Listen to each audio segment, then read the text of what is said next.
নমস্কাৰ বন্ধু বান্ধৱীসকল, আপোনালোক সকলোকে মোৰ এই আছামিজ ফেক্ট চেনেলটোলৈ পুনৰবাৰ আকৌ স্বাগতম জনাইছোঁ। বন্ধুসকল, আপোনালোকে সকলোৱে জানে যে আমাৰ মনটো কেতিয়াও স্থিৰ নাথাকে। এতিয়া যদি মই কিবা এটা কথা ভাবোঁ, তেন্তে অলপ সময়ৰ পাছতেই মোৰ মনলৈ আকৌ বেলেগ এটা কথা আহি যায়। এনেকুৱা কিয় হয় আৰু আমি ইয়াক কেনেকৈ কণ্ট্ৰল কৰিব পাৰিম, তেন্তে আজি আমি ইয়াৰ বিষয়ে অলপ জানিবলৈ চেষ্টা কৰোঁ। আহক তেন্তে ভিডিঅ'টো আৰম্ভ কৰোঁ। সাধাৰণতে কোৱা হয় যে আমি যদি আমাৰ মনটো কেনেবাকৈ কণ্ট্ৰল কৰিবলৈ শিকি যাওঁ, তেন্তে আমি এই পৃথিৱীত যিকোনো কাম কৰিব পাৰিম আৰু আমাক ছাকচেছ হোৱাৰ পৰা কোনেও দূৰত ৰাখিব নোৱাৰে।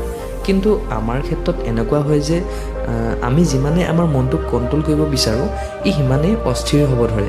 ই ইফালে সিফালে দৌৰিব ধৰে আৰু যিকোনো এটা কাম আমি একেৰাহে কৰি থাকিব নোৱাৰোঁ। উদাহৰণস্বৰূপে কি হয়, আমাৰ পঢ়িবলৈ মন নাই, তথাপিও আমি জোৰ জবৰদস্তি পঢ়ি আছোঁ। তাৰো আমি ৰিজাল্টৰ স্বৰূপে আমি যিমানেই পঢ়ি নাথাকোঁ কিয়, আমাক একো মনত নাথাকে আৰু আমি একো বুজিও নাপাওঁ। জাষ্ট আমি ক'বলৈহে পঢ়ি আছোঁ। পঢ়াৰ সময়ত আমাৰ মনটো যি টি কথা আহি থাকে। সৰুতে চাগে আপোনালোকৰো এনেকুৱা হৈছে। আচলতে এনেদৰে পঢ়াতকৈ আমি নপঢ়াই ঠিক আছে। তেন্তে এতিয়া আপোনালোকে গম পাইছে চাগে যে যিকোনো এটা কাম কৰোঁতে আমাৰ মনটোৰ কিমান প্ৰয়োজন। এতিয়া প্ৰশ্ন উঠে যে আমি আমাৰ মনটো কেনেকৈ কণ্ট্ৰল কৰিম, কেনেকৈ আমি মনটো নিয়ন্ত্ৰণ কৰি আমাৰ প্ৰয়োজনীয় নহয় যথেষ্ট প্ৰয়োজনীয় কামবোৰ আমি কৰোৱাব পাৰিম। তেন্তে বন্ধুসকল, আজি আমি আমাৰ মনটোক কেনেকৈ কণ্ট্ৰল কৰিব পাৰিম তাৰ বিষয়ে মই 4টা টিপ দিম। আৰু ইয়াক যদি আপুনি নিজৰ জীৱনত এপ্লাই কৰিব পাৰে বা এটা হেবিট হিচাপে বনাই ল'ব পাৰে, তেন্তে আপুনি আপোনাৰ জীৱনত বহুতো এজন ছাকচেছফুল ব্যক্তিলৈ পৰিণত হৈ পৰিব। তেন্তে টিপ নম্বৰ 1টো হৈছে মেডিটেশ্যন। বন্ধুসকল, আপোনালোকে এইটো বিশ্বাস কৰক বা নকৰক, মেডিটেশ্যন হৈছে এনেকুৱা এটা টুল যাৰ জৰিয়তে আপুনি আপোনাৰ মনটোক সম্পূৰ্ণৰূপে কণ্ট্ৰল কৰিব পাৰিব। মেডিটেশ্যন হৈছে এনেকুৱা এটা বস্তু যাক আপুনি অলপ হ'লেও বুজি পায়, আপুনি ইয়াক ডেইলি লাইফৰ এটা পাৰ্ট হিচাপে বনাই ল'ব পাৰে, তেন্তে আপোনাৰ সকলোবিলাক প্ৰব্লেমৰ চলিউশ্যন আপুনি পাই যাব। আৰু লগতে আমি সেইবিলাক কামো কৰিব পাৰিম যিবিলাক কাম আমি কৰিব বিচাৰোঁ। আৰু মেডিটেশ্যন কৰাটো কোনো ৰকেট ছায়েন্স নহয়। ইয়াক আপুনি মই সকলোৱে কৰিবলৈ শিকিব পাৰোঁ আৰু জীৱনৰ এটা পাৰ্ট বনাই ল'ব পাৰোঁ। আৰু এই মেডিটেশ্যন যদি আপুনি কৰিব পাৰে, তেন্তে আপুনি আপোনাৰ মনটোক কণ্ট্ৰল কৰিব শিকি যাব। এতিয়া জানো আহক ইয়াক কেনেদৰে কৰিম।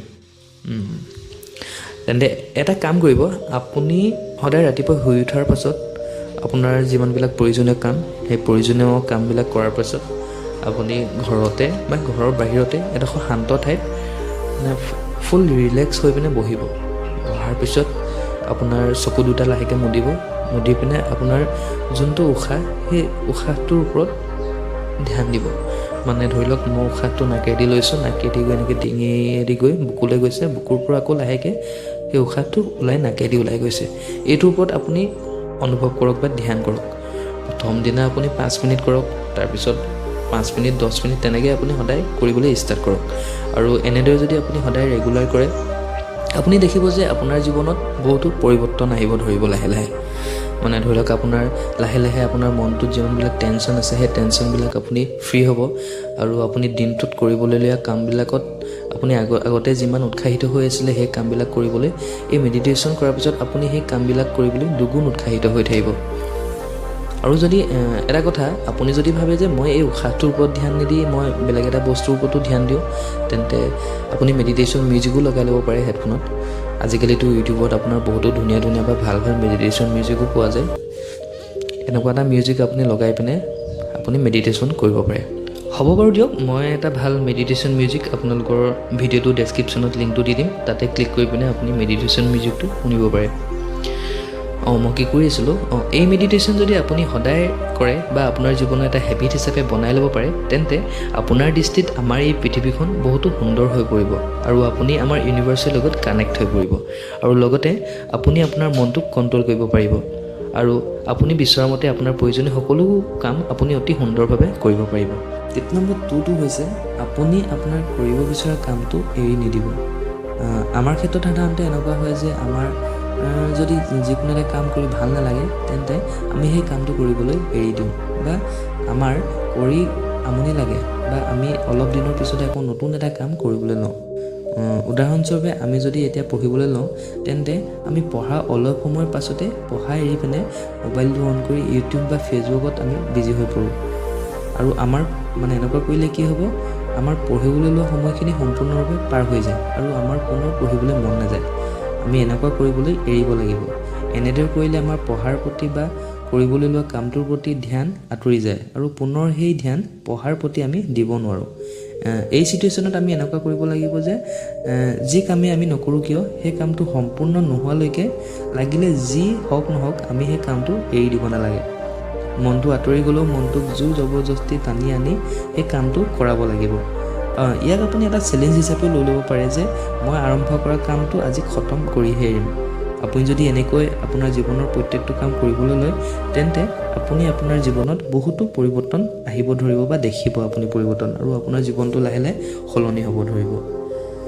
এতিয়া আমি মানে টিপ নম্বৰ 3 লৈ আহিছোঁ যে নিজে কৰা কামটো প্ৰশংসা কৰিব মানে আপুনি যদি কিবা এটা কাম কৰি বেয়া পায় তেন্তে সেই কাম বা বেয়া লগা কামটো প্ৰশংসা কৰিবলৈ ষ্টাৰ্ট কৰক যে কামটো ইমান ভাল মোৰ কামটো কৰি বহুত ভাল লাগে যে এনেকুৱা কাম এই পৃথিৱীত আৰু একোৱেই নাই মই যে মানে ইমান দিনে যে এই কামটো কৰিব বিচাৰি আছিলোঁ মানে ইত্যাদি ধৰণৰ এনেদৰে প্ৰশংসা কৰিলে আপোনাৰ কি হ'ব দেখিব যে আপোনাৰ সেই বেয়া লগা কামটো আপোনাৰ কৰি ভাল লাগিব ধৰিব ভাবিব যে মই যদি এই কামটো এতিয়া কৰোঁ তেন্তে মোৰ আহিবলৈলগীয়া 5-10 বছৰ বহুত সুন্দৰ হ'ব এতিয়া কষ্ট হ'ল কি হ'ল মোৰ ফিউচাৰটো বহুত সুন্দৰ হ'ব এনেদৰে কৰিলে আপোনাৰ বেয়া লগা কামটো আপোনাৰ লাহে লাহে ভাল লাগিব ধৰিব আৰু আপুনি সেই কামটোৰ প্ৰতি মানে সেই কামটোৰ লগত জড়িত বহুতো নতুন অপৰচুনিটি পাই যাব আৰু এজন ছাকচেছফুল ব্যক্তিলৈ পৰিণত হৈ পৰিব এতিয়া আমি জানো আহক আমাৰ টিপ নম্বৰ 4 টোলৈ টিপ নম্বৰ 4টো হৈছে স্মাৰ্ট হোৱা মানে স্মাৰ্ট হোৱা মানে কি মই কি কৈছোঁ যে যেতিয়া আপুনি আপোনাৰ ভাল লগা কামটো কৰি শেষ হ'ব তাৰপিছত আপুনি কি কৰিব আপুনি আপোনাৰ মনটোক এটা ৰিৱাৰ্ড স্বৰূপে ধৰি লওক পুৰস্কাৰ হিচাপে মানে এইটো কৰিব যে আপুনি আপোনাৰ মনটোৱে কি ভাল পায় ধৰি লওক আপোনাৰ গান শুনি ভাল পায় বা আপোনাৰ ফানি ভিডিঅ' চাই ভাল লাগে বা মনে বিচৰা যিকোনো এটা কাম বোলে গান গাই ভাল লাগে এনেকুৱা ধৰণৰ কামবিলাক কৰিব যাতে আপোনাৰ মনটো হেপী হৈ থাকে আৰু মনটো হেপী হৈ থাকিলে কি হ'ব আপোনাৰ সেই কৰিবলৈ লোৱা কামটো বহুত হেপিলি আপুনি কৰিব পাৰিব আৰু আপোনাৰ ধৰি লওক প্ৰত্যেকটো কাম এনেদৰে সুন্দৰকৈ হৈ গৈ থাকিব এনেদৰে আপোনাৰ জীৱনটো বহুতো সুন্দৰ হৈ যাব আৰু এজন ছাকচেছফুল ব্যক্তি হিচাপে পৰিণত হৈ পৰিব তো বন্ধুসকল মই কোৱা এই 4টা টিপ যদি আপোনাৰ জীৱনত এপ্লাই কৰিব পাৰে তেন্তে আপুনি দেখিব যে আপোনাৰ জীৱনত বহুতো অপৰচুনিটি আপুনি পাই যাব জীৱনটো বহুত সুন্দৰভাৱে আপোনাৰ যাব ধৰিব এজন ছাকচেছফুল ব্যক্তিলৈ পৰিণত হৈ পৰিব আৰু আপুনি দেখিব যে আপোনাৰ মনটোক আপুনি বহুত কণ্ট্ৰল কৰিবলৈ শিকি যাব তো এনেকুৱা ধৰণৰ মানে কি বহুতো সুন্দৰ ষ্টেপ আপোনাৰ জীৱনত আহি গৈ থাকিব তো বন্ধুসকল আপোনালোকৰ এই মোৰ ভিডিঅ'টো চাই কেনেকুৱা লাগিলে মোক জনাব আৰু যদি ভাবিছে যে এই ভিডিঅ'টোৰ পৰা আপোনাৰ লগৰ হওক বা আপোনাৰ অকণমান উপকৃত হৈছে বা লগৰকেইটাও আপোনাক এই ভিডিঅ'টোৰ পৰা উপকৃত হয় তাৰ বাবে এই ভিডিঅ'টো আপুনি লগৰ বন্ধুবৰ্গৰ সৈতেও শ্বেয়াৰ কৰি দিব আৰু পাৰিলে এই ভিডিঅ'টো লাইক কৰি দিব আৰু শ্বেয়াৰ কৰি দিব তো ধন্যবাদ আৰু লগতে জয় অসম